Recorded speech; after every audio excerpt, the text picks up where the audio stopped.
तो hello everyone, गुरुजी computer classes में आप सभी का एक बार फिर से स्वागत है।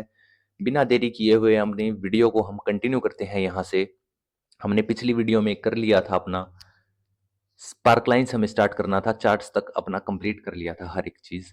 ठीक है, तो आज हम देखेंगे स्पार्क लाइन्स क्या है। ये हाल ही में स्पार्क लाइन्स, फिल्टर्स, ये चीज़ें ऐड हुई है एमएस एक्सेल में। पुराने एमएस एक्सेल में आपको ये चीज़ें देखने के लिए नहीं मिलेगी। तो इसका क्या काम है, कैसे हम इन्हें यूज़ करते हैं, आइए हम देखते हैं। तो पहले मैं आपको ले चलता हूँ टेबल के ऊपर। ठीक है भाई, तो स्पार्क लाइन्स का क्या काम होता है? स्पार्क लाइन्स का यही काम होता है, जो आपका डेटा है, ठीक है, जो आपने बनाई है अपनी चीज़ें, जो आपने डेटा सेव किया है, उसे अच्छे तरीके से रिप्रेजेंट करने के लिए हम इन चीज़ों का यूज़ करते हैं। जैसे मान लीजिए, मैं आपको ऐड करके दिखाता हूँ यहाँ पे। ये मैंने पहले तो सेलेक्ट कर लिया मेरा डेटा जिससे मुझे रिप्रेजेंट करना है। उसके बाद मैं लाइन वाले पे क्लिक करता हूँ, लाइन स्पार्क लाइन ऐड करता हूँ। तो ये आप मेरे से रेंज मांगेगा।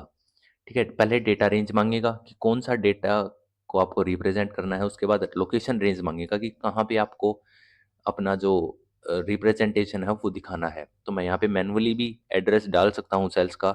उसकी बजाय मैं यहाँ पे सेलेक्ट कर लेता हूँ जो मेरी कॉलम है, जो मेरा रेंज है उसको।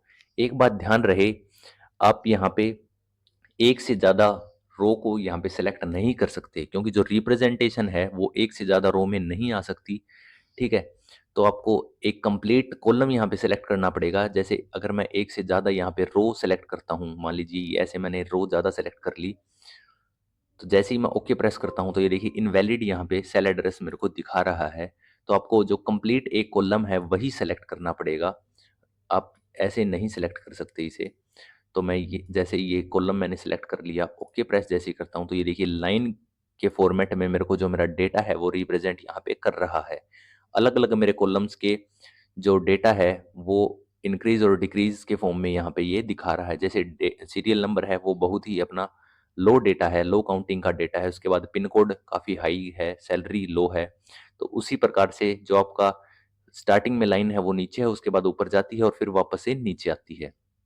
ठीक है भाई, तो ये आपका हो गया लाइन। इसके साथ स्पार्क लाइन का एक अलग से टैब जो है ओपन होता है। यहाँ से डेटा एडिट करना हो तो एडिट कर सकते हैं। कॉलम, विन लॉस, ये हम आगे देखेंगे क्या चीज़ें हैं। हाई पॉइंट पॉइंट अगर आपको यहाँ पे दिखाना हो तो ये देखिए जो सबसे हाई पॉइंट है वो यहाँ पे मेंशन हो चुका है। लो पॉइंट अगर दिखाना हो तो लो पॉइंट के ऊपर डॉट आ चुकी है। नेगेटिव पॉइंट्स अगर आपको दिखाने हो तो नेगेटिव पॉइंट हमारा यहाँ पे कोई नहीं है। अगर माइनस में यूज़ करता इस डेटा में तो यहाँ पे आता। फर्स्ट पॉइंट शो करना हो तो फर्स्ट पॉइंट पे डॉट आ चुकी है। लास्ट पॉइंट अगर यूज़ करना हो तो लास्ट पॉइंट पे डॉट आ चुकी है। मार्कर्स अगर मेरे को लगाने होते हैं यहाँ से तो ये देखिए मार्कर्स की अलग से डॉट यहाँ पे शो हो रही है। ठीक है भाई, ये मैं डॉट्स रिमूव कर देता हूँ। अगर आपको डिज़ाइन अलग अलग लगाना हो लाइंस का तो ये देखिए अलग अलग आप स्टाइल, कोई भी डिज़ाइन कलर आप यहाँ से यूज़ कर सकते हो। ठीक है, इसके बाद है मार्कर कलर। यही मार्कर वाला है यहाँ पे। अगर आपको यहाँ से अलग अलग कलर चूज़ करने हो किसी भी हाई पॉइंट, लो पॉइंट किसी का भी, तो आप कलर अपने अकॉर्डिंग चूज़ कर सकते हो। स्पार्क लाइन का अगर कलर चेंज करना हो, जैसे मैं ऐसे ब्लैक कर देता हूँ तो मेरा कलर स्पार्क लाइन का यहाँ से चेंज हो चुका है। एक्सिस अगर मेरे को अलग अलग यहाँ से लगानी हो, डेट एक्सिस टाइप अलग लगानी हो तो ये देखिए रेंज यहाँ पे पूछ रहा है। तो मेरा रेंज ये है। ओके प्रेस कर देता हूँ मैं डेट की, तो ये देखिए डेट का जो आपका एक्सिस है वो अलग तरीके से शो यहाँ पे करना स्टार्ट कर दिया है इसने। इसी तरीके से आप किसी भी जो आपकी एक्सिस है, कोई भी आपका डेटा है, उसे मॉडिफाई कर सकते हो यहाँ से। ठीक है, क्लियर अगर आपको फॉर्मेटिंग करनी हो तो आप यहाँ से क्लियर भी कर सकते हो। जो आपकी फर्स्ट लाइन है वो क्लियर हो चुकी है। अगर सभी को मेरे को क्लियर करना है तो पूरे को मैं सिलेक्ट करूँगा और क्लियर कर दूंगा। ये देखिए इसे पूरे को मैं सिलेक्ट कर लेता हूँ, क्लियर जैसे करता हूँ तो सारी जो मेरी लाइन्स है वो क्लियर हो चुकी है। इसके बाद अपना नेक्स्ट जो है वो है कॉलम। इसी तरीके से जैसे लाइन था, अब वो यहाँ पे कॉलम के फॉर्म में शो करेगा। ये रेंज मांग रहा है, मैं रेंज इसे दे देता हूँ। ओके प्रेस करते ही ये देखिए कॉलम के फॉर्म में मेरे को शो करेगा। वही सीरियल नंबर अपना लो वैल्यू है यहाँ पे तो लो के रूप में शो करेगा। पिन कोड थोड़ा हाई वैल्यू है तो हाई शो करेगा। सैलरी थोड़ी ठीक ठाक है तो ये देखिए ये करेगा शो। डेट की वैल्यू हाई है तो यहाँ पे हाई वैल्यू शो करेगा।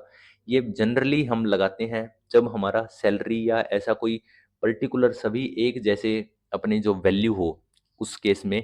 तो उस केस में जो ये ग्राफ के रूप में, कॉलम के रूप में हमें शो करता है। इसी तरीके से अपना जो नेक्स्ट है वो है विन लॉस। इसे मैं सेलेक्ट कर लेता हूँ, विन लॉस यहाँ पे लगाता हूँ। अगर आपने जैसे बैटिंग वगैरह अगर आप करते हो, उस केस में आप इसे विन लॉस को यूज़ कर सकते हो, ठीक है? जो आपके अलग-अलग स्टाइल है वो यहाँ से चेंज कर सकते हो। विन लॉस का क्या मतलब है, अगर जो आपने अमाउंट जीती है, पॉजिटिव में आपकी अमाउंट है, वो आपको यहाँ पे ग्रीन से शो करेगा।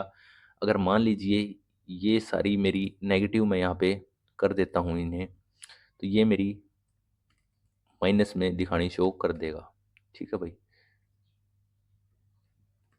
अब एक बार ट्राई करते हैं साइड में क्लिक करके। ये देखिए कलर यहाँ पे चेंज हो चुका है इनका। अगर मैं इन्हें ग्रीन और वाइट सेलेक्ट करता हूँ, ब्लू एंड वाइट, ये देखिए जो मेरी माइनस में वैल्यू थी, अब यहाँ पे ये रेड शो होना स्टार्ट हो चुकी है। ठीक है? तो अगर आप जो आपकी पॉजिटिव में अमाउंट है वो आपको ब्लू शो करेगा, नेगेटिव में अमाउंट है वो आपको रेड शो करेगा। ये कमाल होता है आपका जो विन लॉस वाला आपका जो कमांड है उसका कॉलम लाइन, ये इसके साथ भी आपका जो एक अलग टैब है वो ओपन होता है, लेकिन चीज़ें वही सेम है, इसमें कुछ भी अलग नहीं है। ठीक है, तो ये आपका हो गया विन एंड लॉस। इसे मैं रिमूव कर देता हूँ यहाँ से। क्लियर फॉर्मेटिंग में जाके आपको रिमूव यहाँ से ये करनी पड़ेगी चीज़ें। इसके बाद जो नेक्स्ट है वो है स्लाइसर एंड टाइमलाइन। इनका क्या काम होता है, ये भी बिल्कुल नई ऐड हुई है एमएस एक्सेल में। इन्हें भी हम एक बार देख लेते हैं क्या चीज़ें हैं। उसके लिए पहले मेरे को डेटा को सिलेक्ट करना पड़ेगा। जैसे ही मैं स्लाइसर पे क्लिक करता हूँ, ये देखिए स्लाइसर मेरे यहाँ पे आ चुके हैं। ये पूछ रहा है किस चीज़ का स्लाइसर आप ऐड करना चाहते हो। स्लाइस का मतलब होता है एक छोटा सा टुकड़ा। उसी प्रकार स्लाइसर जो अपना कंप्लीट डेटा है, जैसे मान लीजिए 5-6 हज़ार पेजों का अपना डेटा है, उसमें से छोटा-सा टुकड़ा अगर मेरे को ऐड करना हो, तो मैं अपने मन-मर्ज़ी के अकॉर्डिंग जैसे नेम का स्लाइसर यहाँ पे ऐड कर लेता हूँ मैं, और साथ में सीरियल नंबर का स्लाइसर ऐड कर लेता हूँ। जैसे ही मैं ओके पे प्रेस करता हूँ, ये देखिए 2 स्लाइसर मेरे यहाँ पे बन के आ चुके हैं। पहला सीरियल नंबर का और जो सेकंड है वो नेम का स्लाइसर। अब इनका क्या काम होता है, मान लीजिए मेरे को सीरियल नंबर 5 वाले जितने भी डेटा है मेरा, उसे शो करना है। तो 5 पे मैं जैसे ही क्लिक करूँगा तो 5 का जो डेटा है वो यहाँ पे आ जाएगा। ठीक है भाई। अगर सारे शो करने हैं तो मैं इसे कट भी कर सकता हूँ यहाँ से। जैसे ही इस पे क्लिक करूँगा तो मैं सारा डेटा मेरा आ जाएगा। इसके बाद जैसे मान लीजिए मुस्कान नेम का जितना भी मेरा डेटा है, उस पे मैं क्लिक करूँगा तो ये देखिए मुस्कान नेम के मेरे 2 डेटा है यहाँ पे, दोनों मेरे को शो होगा। ये मैंने आपको पहले भी बताया है, जब बहुत ज़्यादा बड़ा डाटा हो उस केस में हम स्लाइसर्स का यूज़ करते हैं। किसी भी चीज़ का यहाँ पे स्लाइसर ऐड कर सकता था, जो मेरे को जिस चीज़ की ज़रूरत थी। ठीक है? यहाँ से मैं चेंज भी कर सकता हूँ, एक नया टैब आपका स्लाइसर का ओपन होता है। इनका जो कॉलम का हाइट एंड विड्थ है वो भी यहाँ से सेट कर सकता हूँ, इन्हें कंबाइन भी कर सकता हूँ, वही सेम पिक्चर वाली चीज़ें हैं। स्टाइल इनका मैं चेंज कर सकता हूँ, किसी भी मेरे अकॉर्डिंग यहाँ पे कोई भी कलर मैं चूज़ कर सकता हूँ, नेम यहाँ पे चेंज कर सकता हूँ।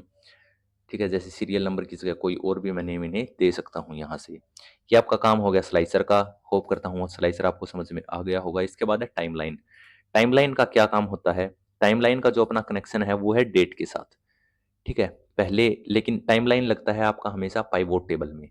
तो इसके लिए पहले हमें इसकी एक पाइवोट टेबल बनानी पड़ेगी। ठीक है? अगर बिना पाइवोट टेबल बनाए मैं इस पे क्लिक करता हूँ, तो देखिए कुछ यहाँ पे नहीं आता, नो कनेक्शन फाउंड यहाँ पे दिखाता है। तो पहले मैं पाइवोट टेबल इसकी बना लेता हूँ। न्यू वर्कबुक पे हम इसे बना लेते हैं। ठीक है? ये मेरा पाइवोट टेबल आ गया। इसमें मैं नेम, सैलरी और डेट यहाँ पे सेलेक्ट, चलो डेट हम रहने देते हैं और इसका सीरियल नंबर हम सेलेक्ट कर लेते हैं। ठीक है? तो ये मेरा डेटा आ गया यहाँ पे। अब मैं जैसे ही जाता हूँ इसे सेलेक्ट करके और मैं इंसर्ट टैब में जाता हूँ और यहाँ पे टाइमलाइन जैसे ही मैं ऐड करता हूँ, तो ये देखिए मैंने आपको कहा था इसका कनेक्शन डेट डेट के साथ है। तो डेट यहाँ पे मेरे को शो कर रहा है। मैं जैसे ही डेट पे क्लिक करता हूँ तो एक अलग तरीके का मेरे को चार्ट यहाँ पे शो करना स्टार्ट कर दिया है। इसका क्या काम है? इसका ये काम है कि अगर मेरे को अलग-अलग मंथ वाइज़ मेरा डेटा देखना हो, किस मंथ में मैंने किसको कितनी सैलरी दी है, तो जैसे ही मान लीजिए अगस्त का मेरे को देखना है, तो अगस्त पे मैं जैसे ही क्लिक करूँगा, तो अगस्त का जो डेटा है, जो मेरी सैलरी है अगस्त की, वो यहाँ पे आ चुकी है। मान लीजिए अक्टूबर का मैं चेक करना चाहता हूँ, तो अक्टूबर की सैलरी आ चुकी है। सितंबर का चेक करना चाहता हूँ, तो सितंबर को मैंने 9,000 सैलरी दी है। ठीक है? ये अलग-अलग डेटा, जैसे दिसंबर में मैंने कोई सैलरी नहीं दी, तो यहाँ पे कुछ मेंशन नहीं होगा। ठीक है? अक्टूबर में मैंने जो सैलरी दी है, वो मेरी आ जाएगी। ठीक है?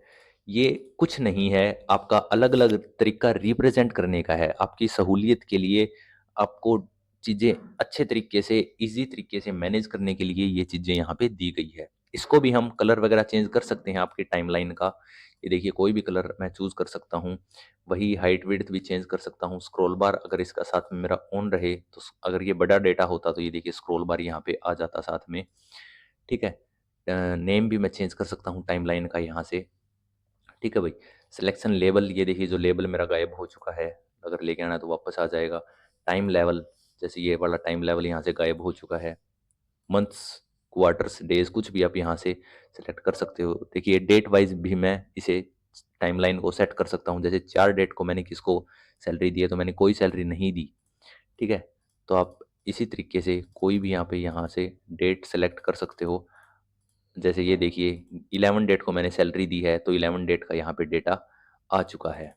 इसी प्रकार आप क्वार्टर्स भी, ईयर्स भी यहाँ पे सिलेक्ट कर सकते हो। जैसे 2024 में मैंने सैलरी दी है, तो सारा डेटा मेरा 2024 का यहाँ पे आ चुका है। ये आपका काम हो गया सॉरी टाइमलाइन का।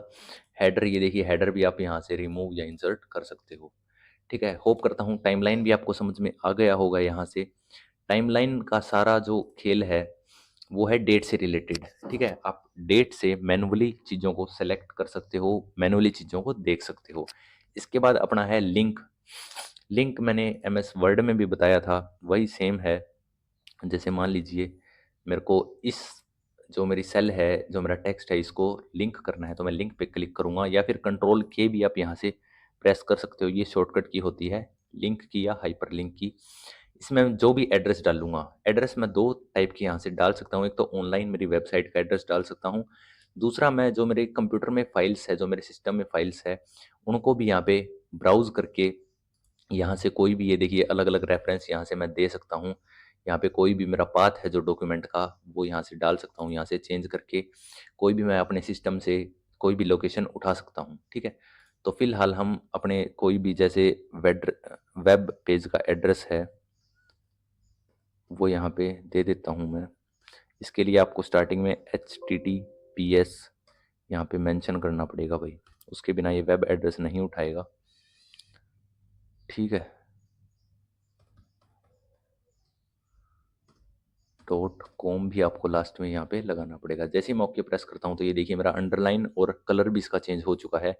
इस पे जैसे ही मैं लेके जाता हूँ अपने कर्सर को, क्लिक करता हूँ, तो जो मेरा एड्रेस है वो वैलिड नहीं है, ऐसी कोई साइट नहीं है। अगर जो साइट है वो ओरिजिनल मैं यहाँ पे लिखता तो ये डायरेक्ट मेरे को रीडायरेक्ट कर देता उस वेबसाइट से। ये आपका काम होता है लिंक या हाइपरलिंक का। इसके बाद है टेक्स्ट बॉक्स। कोई भी अगर आपको टेक्स्ट लिखना हो, उससे रिलेटेड आप टेक्स्ट बॉक्स अगर ऐड करना चाहते हो, तो यहाँ से आप टेक्स्ट बॉक्स ऐड कर सकते हो। ये आपका टेक्स्ट बॉक्स यहाँ से नीचे आ चुका है। अगर मैनुअली आपको ड्रॉ करना है टेक्स्ट बॉक्स, तो वो भी आप कितना भी बड़ा यहाँ पे टेक्स्ट बॉक्स लिख सकते हो। उसमें कोई भी आप फॉर्मेटिंग उसे सिलेक्ट करके लगा सकते हो। ये देखिए कलर वगैरह चेंज कर सकते हो। अगर आपको टेक्स्ट बॉक्स का जो शेप है उसे फॉर्मेट करना हो, तो वही शेप फॉर्मेट वाली अपनी सारी यहाँ पे कमांड्स आ चुकी है। इसके अकॉर्डिंग भी आप यहाँ से इसे चेंज कर सकते हो, ठीक है भाई। इसके बाद टेक्स्ट बॉक्स हो गया अपना। इसे आप ड्रैग भी कर सकते हो, मैनुअली कहीं पे भी लेके जा सकते हो टेक्स्ट बॉक्स को। बाद है अपना header and footer. Header and footer भी मैंने आपको पहले बताया है। हेडर एंड फुटर पे मैं जैसे ही क्लिक करता हूँ तो मेरी जो लेआउट है वो चेंज हो जाती है पेज की, जो पेज वाइज मेरे को शो करने यहाँ पे लग जाता है। हेडर पे मैं जैसे ही क्लिक करता हूँ तो यहाँ पे मैं कोई भी हेडर चेंज कर सकता हूँ। 3 टाइप के हेडर है, लेफ्ट, सेंटर और राइट, ठीक है। इनमें अलग-अलग तरीके से मैं कुछ भी ऐड कर सकता हूँ। यही यहाँ पे साथ में हेडर एंड फुटर की जो अलग से टैब है वो यहाँ पे ओपन हो जाती है। इसमें आप जैसे यहाँ पे अलग-अलग चीज़ें हैं, हेडर में आप सेलेक्ट कर सकते हो, फुटर में भी वही सेम चीज़ें सेलेक्ट कर सकते हो। अगर पेज नंबर मेरे को डालना है तो यहाँ पे पेज नंबर ऐड हो जाएगा। अगर नंबर ऑफ पेजेस, कितने टोटल मेरे पेजेस हैं, वो अगर मेरे को यहाँ पे डालने हैं, तो वो भी साथ में मेरे यहाँ पे डाल सकता हूँ मैं। जैसे 2 पेजेस हैं मेरे टोटल जिन पे मेरा वर्क है, तो यहाँ पे टोटल पेजेस मेरे शो करेगा, ठीक है। इसके बाद करंट डेट मैं डाल सकता हूँ, ठीक है। फाइल नेम, शीट नेम, कोई भी पिक्चर यहाँ पे डाल सकता हूँ, ठीक है। और साथ में यहाँ पे स्केल विद डॉक्यूमेंट अगर करना है मेरे को, तो वो भी मैं डाल सकता हूँ, या फिर मैनुअली मेरे अकॉर्डिंग यहाँ पे चेंज भी मैं कर सकता हूँ हेडर एंड फुटर को। इसके बाद डिफरेंट फर्स्ट पेज, अगर फर्स्ट पेज को मेरे को डिफरेंट रखना हो तो फर्स्ट पेज हेडर मैं अलग रख सकता हूँ। बाकी सभी में आप देख सकते हैं राइट वाले पेज में वही सेम हेडर मेरा है। अगर इसे अनटिक करूँगा तो सभी में मेरा एक जैसा पेज आ जाएगा। और ओड और इवन पेजेस के अकॉर्डिंग आपको सेट करना हो तो वो भी आप यहाँ से कर सकते हो। ये आपका हो गया हेडर। सिमिलर है आपका फुटर, बिल्कुल सेम चीज़ें हैं, कोई भी डिफरेंस यहाँ पे नहीं है। ये आपका फुटर हो गया। फुटर में भी 3 सेक्शन है, राइट, लेफ्ट और सेंटर का। इसमें भी आप कुछ भी अपने according current time, current date यहाँ पे डाल सकते हो। ये आपका हेडर एंड फुटर हो गया, अच्छे से मैंने समझा दिया। इसके बाद है वर्ड आर्ट। पहले मैं जो पेज लेआउट है वो अपनी नॉर्मल वाली सेलेक्ट कर लेता हूँ यहाँ पे। वर्ड आर्ट वही एमएस वर्ड वाला है, ठीक है। कोई भी मैं वर्ड आर्ट यहाँ से सिलेक्ट कर सकता हूँ, कुछ भी यहाँ पे टाइप मैं कर सकता हूँ। और साथ में इसकी जो फॉर्मेटिंग है, मैंने आपको पिक्चर वाले में बताई थी कि वर्ड आर्ट स्टाइल हम अपने जो वर्ड आर्ट जब ऐड करेंगे तब सीखेंगे। तो वही सेम शेप फॉर्मेट वाली यहाँ पे ओपन हो चुकी है। यहाँ से मैं कोई भी डिज़ाइन अलग अलग तरीके का ले सकता हूँ। टेक्स्ट फिल, अगर जो कलर है टेक्स्ट का मेरे को चेंज करना हो तो मैं यहाँ से कर सकता हूँ कलर चेंज। आउटलाइन अगर चेंज करनी हो तो आउटलाइन भी मैं चेंज कर सकता हूँ, जैसे रेड आउटलाइन मैंने यहाँ पे कर दी। टेक्स्ट इफेक्ट लगाना हो, कोई भी ग्लो वगैरह, तो मैं यहाँ से टेक्स्ट इफेक्ट भी लगा सकता हूँ। इसके बारे में अगर कुछ लिखना हो तो ओल्ड टेक्स्ट का मैं यूज़ करूँगा। आगे वाली वही सेम चीज़ें हैं, हाइट विड्थ अगर इसकी चेंज करनी हो मेरे को, जो मेरा वर्ड आर्ट है उसकी यहाँ से कर सकता हूँ। रोटेट करना हो तो मैं रोटेट भी यहाँ से कर सकता हूँ, ठीक है। ये चीज़ें होगी आपकी वर्ड आर्ट की। इसके बाद है सिग्नेचर लाइन।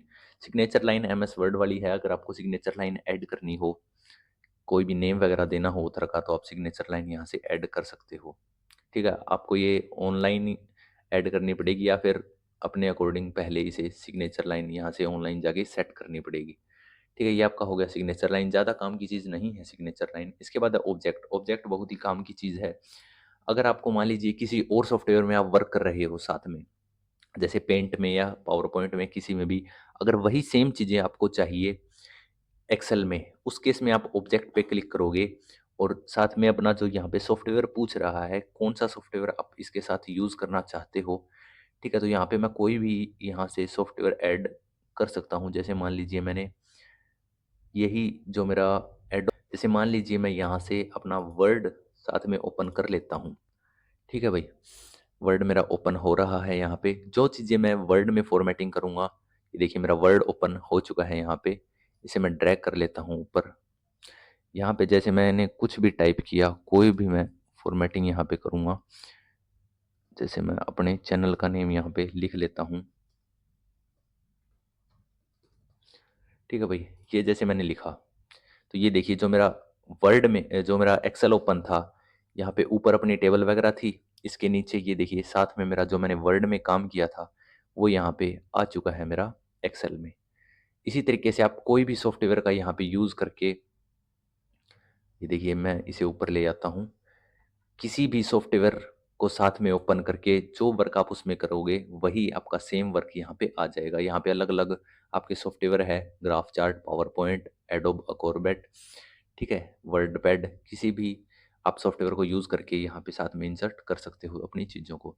इसके बाद जो लास्ट अपना बचा है वो सिंबल्स, इक्वेशंस, आपकी अलग अलग मैथमेटिकल इक्वेशन, कोई भी इक्वेशन आप एमएस एक्सेल में यहाँ से इंसर्ट कर सकते हो। ये देखिए मेरी जो इक्वेशन है वो यहाँ पे आ चुकी है। इसका साइज़ भी मैं इंक्रीज़ और डिक्रीज़ कर सकता हूँ अपने नीड के अकॉर्डिंग।